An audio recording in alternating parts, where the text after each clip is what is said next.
periodista me tocó en 3 oportunidades estar en Chaco para contar el drama, la situación que se vive a propósito de esto que venimos relatando en Quitilipi, el hambre. Una vez fue luego de la crisis de 2001, en el 2002 aproximadamente, luego en el 2008 y en esta oportunidad. La tercera vez contando lo mismo en 15 años. Y estructuralmente, lamentablemente, las cosas siguen igual. Lo que encontramos es muy doloroso porque tiene que ver con aquellas personas a las cuales le falta todo, les falta muchísimo, pero por sobre todo les falta lo más básico, que son los alimentos. Por eso era importante ir a hablar con ellos, que nos cuenten cómo afectó también para ellos, algo que afectó a toda la República Argentina, pero más a los que menos tienen y que tiene que ver con el incremento en los precios de los alimentos, entre otras cuestiones. ¿Qué sucede con aquellos chiquitos que necesitan cuidados especiales y no pueden acceder a ellos? ¿Por qué? Por el lugar en donde viven. Estuvimos en Quitilipi y esta es la segunda parte del informe.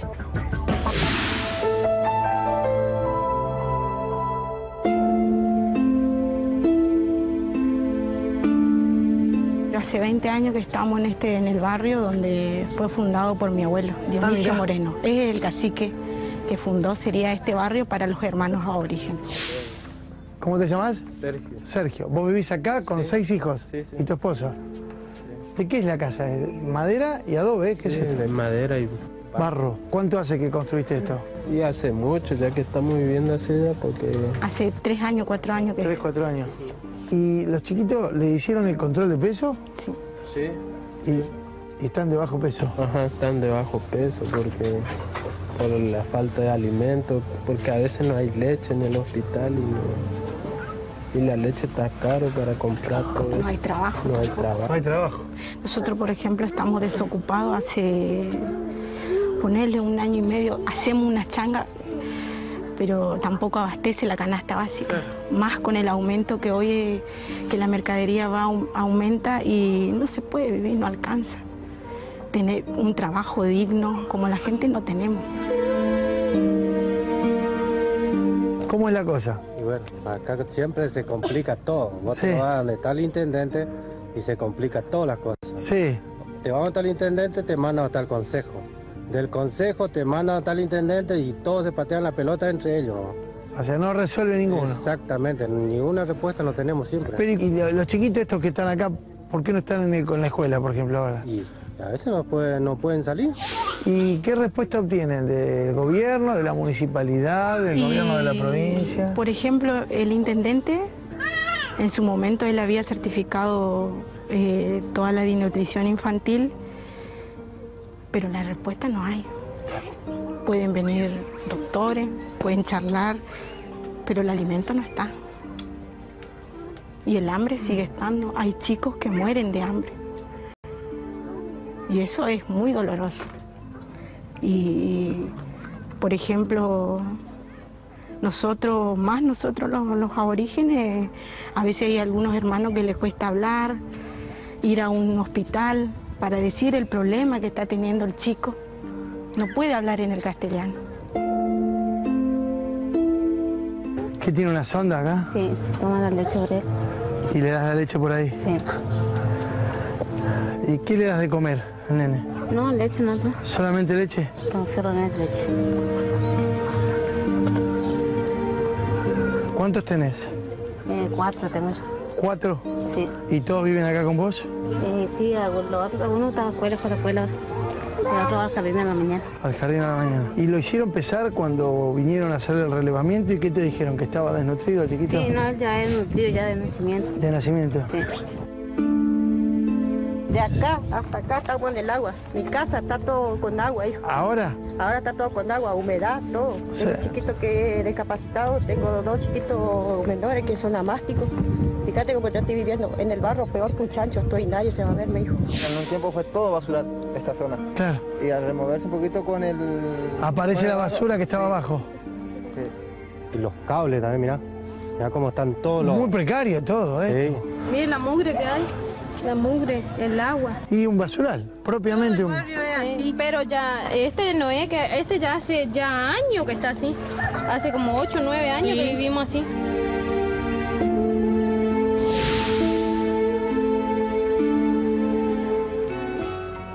Es tremendo ver... a esta gente vive en la Argentina, ¿eh? y seguramente los que repasan la historia se van a dar cuenta que se han transformado en pobres estructurales, personas que ya tienen generaciones, 2 y hasta 3 generaciones de pobreza. Muchos de ellos nacieron en ese lugar e incluso sus padres nacieron y sus abuelos ya estaban allí. Con lo cual, por eso decimos, este es un problema que no tiene este gobierno, ni el anterior, viene de hace muchísimos años y no encuentra soluciones.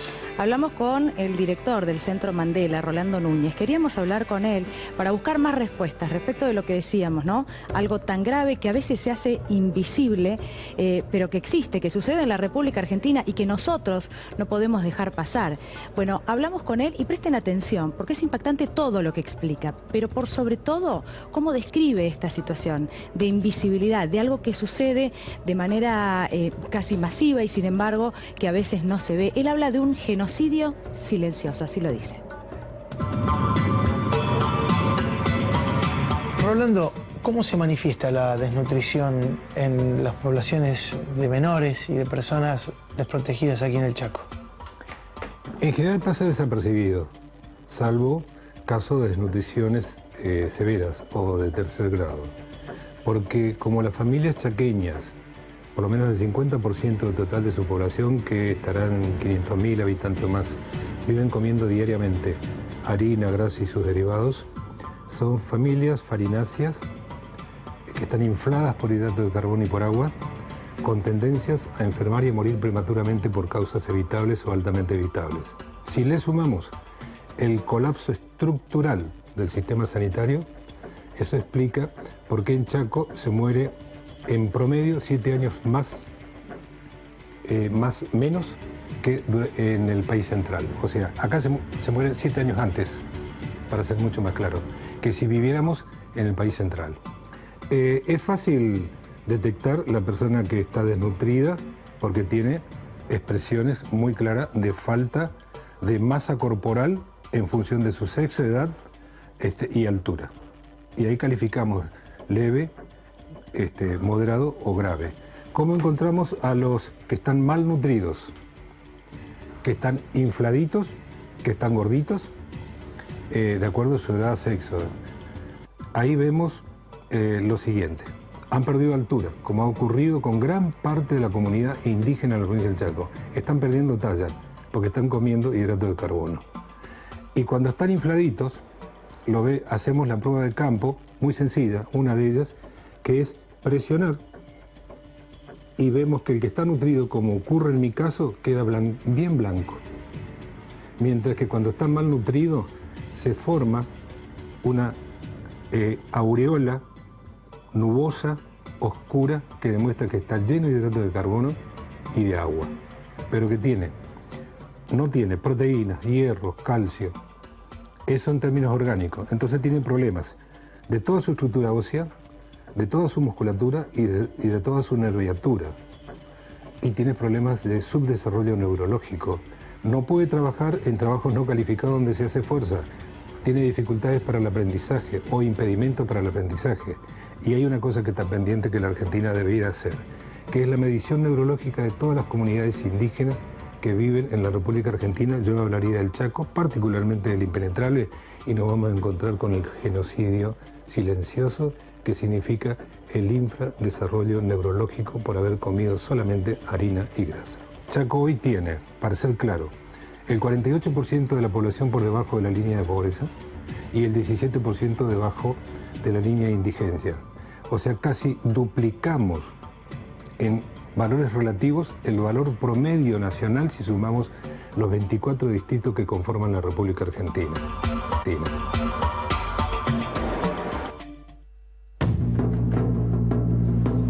Bueno, todavía queda mucho más de Quitilipi, más de este lugar donde viven aquellas personas que no pueden alimentar a sus hijos de la manera correspondiente. En instantes, la tercera parte de este informe. Y ahora nos vamos a meter, como siempre hacemos, en la cuestión productiva. ¿Cuál es una de las actividades más importantes en lo económico que tiene la provincia de Chaco? Nos lo va a contar Juli Estrada. ¿Cómo estás, Juli? ¿Cómo están? Buenas noches, Daniela, Bienvenida. Mauro. Bueno, estuvimos en San Peña, que es el centro, estrictamente el centro de la provincia de Chaco, y es núcleo algodonero.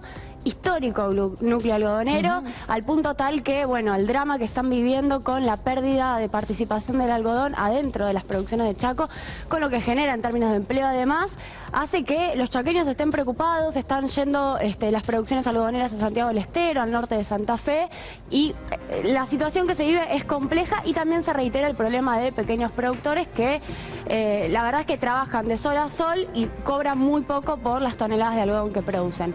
Vamos a ver la primera parte del informe.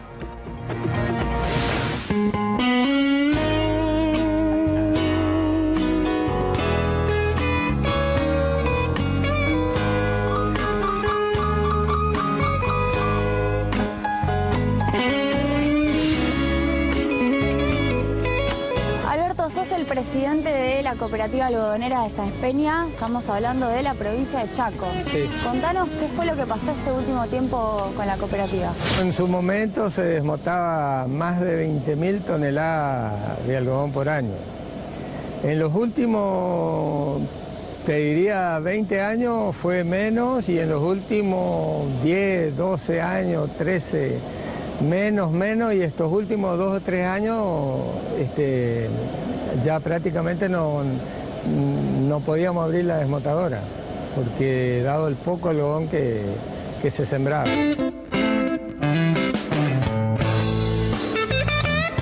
Haciendo un recorrido histórico de lo que significó nuestra federación y nuestro sector cooperativo en la región o en la zona de nuestra provincia del Chaco, o sea, la situación es un poco bastante disminuida de sus funciones de lo que era anteriormente.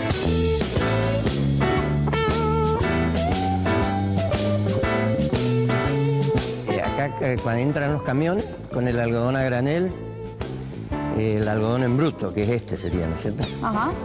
Vienen acá, se colocan abajo y estos son los tubos que encargaba de llevar la fibra del algodón a la desmontadora para separarlo. De los alimentadores pasan a estas torres secadoras, que cuando viene el algodón, como en esta época, con algo de humedad, se las pasa por temperatura. Entonces viene ya a las máquinas. Este es el banco desmontadora. Banco desmontadora, que es el encargado de separar. La fibra sale por un lado, la semilla sale por otro y la cáscara se va ya afuera. Eso no tiene ni un proceso, nada. Claro.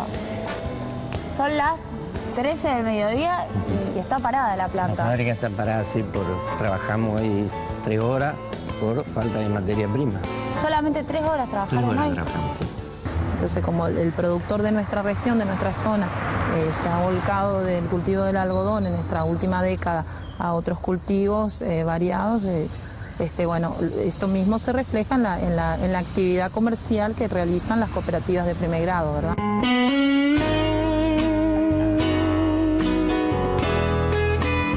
Esta cooperativa en los últimos, te diría, 12 años, contábamos todavía con 70 personas trabajando más o menos, mitad fijo y mitad temporario.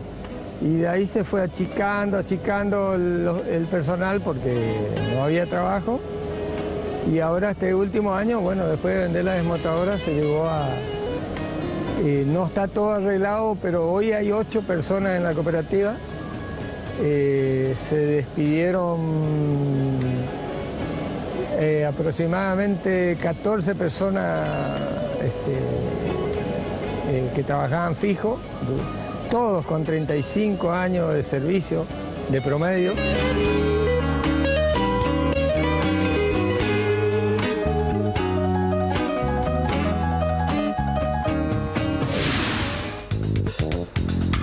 Veíamos imágenes de la cooperativa El Progreso en Sáenz Peña, en la localidad de Sáenz Peña, y a su presidente, Alberto Fogar, que contaba que tuvo que despedir a los trabajadores porque la cooperativa históricamente acopiaba algodón de los distintos productores, un formato cooperativo muy interesante, similar al de Sancor de alguna manera, y la verdad es que entra en crisis porque no tienen algodón, porque el algodón rinde poco y tienen que dedicarse a otra cosa. Y ahí, bueno, me contaba que se ponen un taxi, se van a la capital, se ponen un almacén, bueno, Lo que pasa, Julia, es que volvemos otra vez a un punto que hemos mencionado en casi todas las provincias hasta ahora, ¿no? Que tiene que ver con la falta de rentabilidad, lo que hace que el productor, bueno, se traslade a otra área, que ese área entre en crisis y por lo tanto, como consecuencia, que quede mucha gente sin empleo. Y en una actividad, Juli, que vos lo venís relatando, ¿no? La textil, porque el algodón es una materia prima para la producción textil, que está muy golpeada por el tema de la apertura de las importaciones, ¿no? Efectivamente. Ahora en la segunda parte del informe vamos a hablar sobre ese tema. Quiero mostrar algunas placas que hacen a las actividades económicas de Chaco, porque hay algo que es central. El algodón compite con la soja, como lo mismo que pasaba en Santa Fe con los tambos. Y la verdad es que la soja requiere mucha menos mano de obra, el girasol también, todos los cultivos cerealeros son muchísimo más fáciles. Ahora, ¿qué pasa? La actividad algodonera, si miramos la participación de las exportaciones de Chaco sobre el total de las exportaciones nacionales, Chaco exporta el 22% del algodón.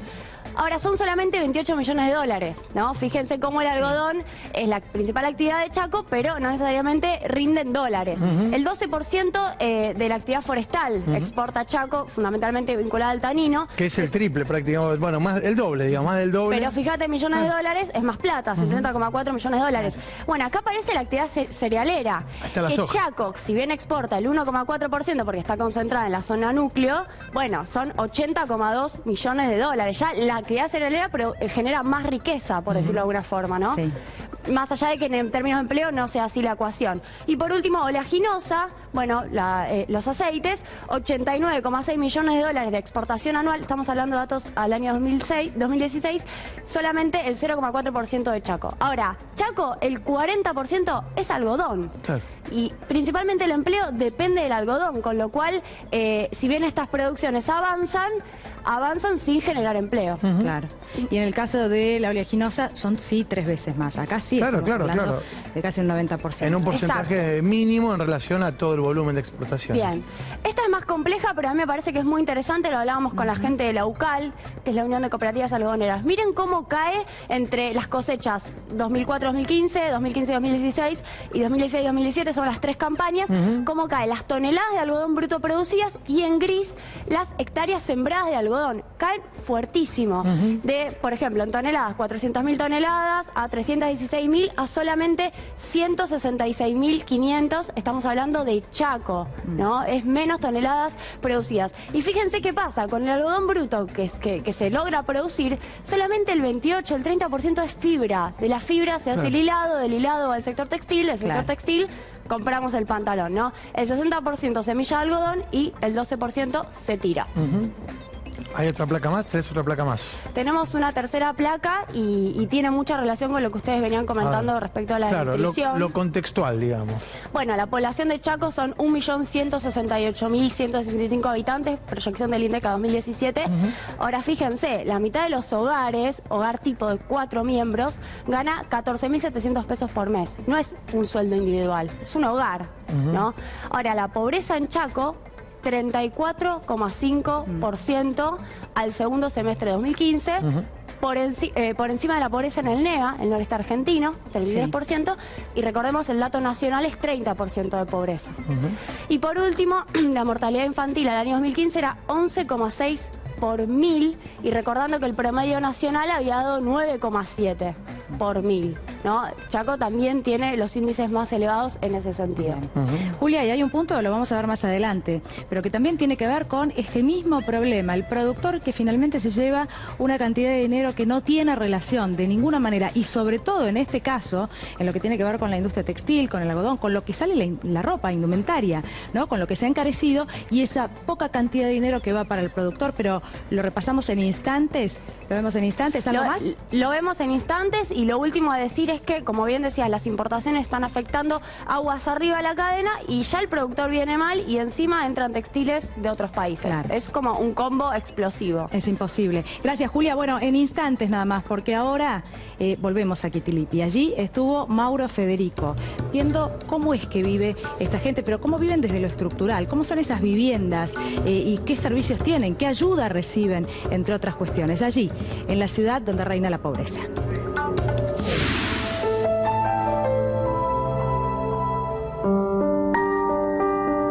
Hay que destacar también esto, ¿no? Porque ellos no son pigmeos, no es una aldea de enanos, son personas comunes, como cualquiera de nosotros. Miren la altura que tiene esta casilla. Ellos tienen que ingresar agachados aquí y sobreviven como pueden.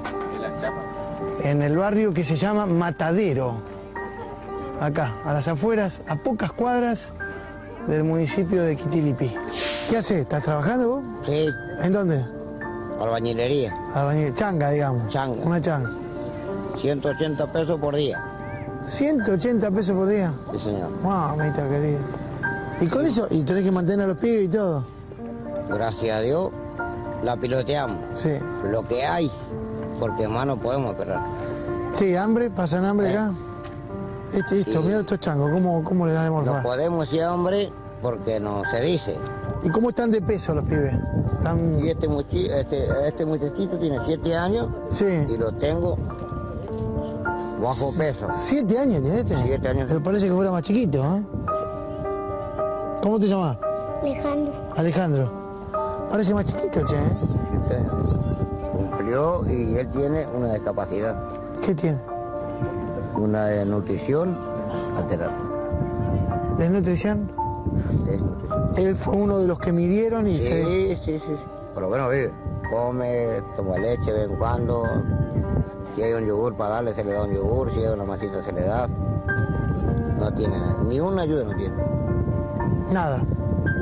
De ninguna manera. ¿Se te murió un hijo? Sí, porque... ¿De qué edad? Yo vivo de aquel lado 1 año y 7 meses. 1 año y 7 meses. Sí, ¿Y por qué murió? Tenía discapacidad en los pies. Y por enfrente de mi casa pasa una zanja que desemboca en la represa que está de aquellos lados. Que es bastante honda. Es bastante honda. Y por este lado hicieron otra por no hacer bien las cosas del municipio. Y bueno, mi nenito, como tenía capacidad en los pies, no podía caminar. Y se fue al agua y se cayó en la zanja y se murió de un paro cardíaco al mismo tiempo al caerse el agua. Y nunca vinieron a ver por nosotros tampoco ahí. Ahora yo tengo 6 chicos que me quedaron y vivo con ese miedo por la zanja, estoy cerrando como puedo el terreno. Todo Quitilipí tiene un barrio. Esta es la situación del barrio que estamos teniendo ahora. Sí, sí. Todo Quitilipí estamos igual. Sí. Estamos igual. Estamos igual.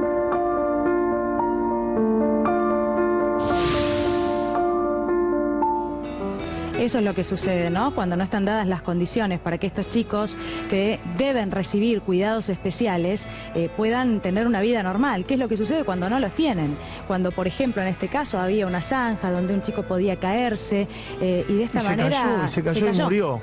Bueno, la verdad es que es muy doloroso lo que acabamos de ver, pero es la realidad, es lo que sucede. Y este era el objetivo un poco, Mauro, de este programa, ¿no? Poder viajar, hablar con la gente, hablar con cada uno de los habitantes de la República Argentina, de las diferentes provincias, para que nos cuente en primera persona esto y para que le llegue, por supuesto, a los que están en otra punta, en otro rincón del país y no saben que algo como esto puede suceder. Bueno, efectivamente, sí sucede. En Quitilipí sucedió. Mostrar esta realidad social y también la realidad económica que venimos haciendo a modo de panorama de las realidades de las economías regionales. Y por eso en el próximo bloque, la segunda parte del informe que nos trae Julia Estrada sobre la situación, la crisis que hay en la actividad algodonera en la provincia de Chaco.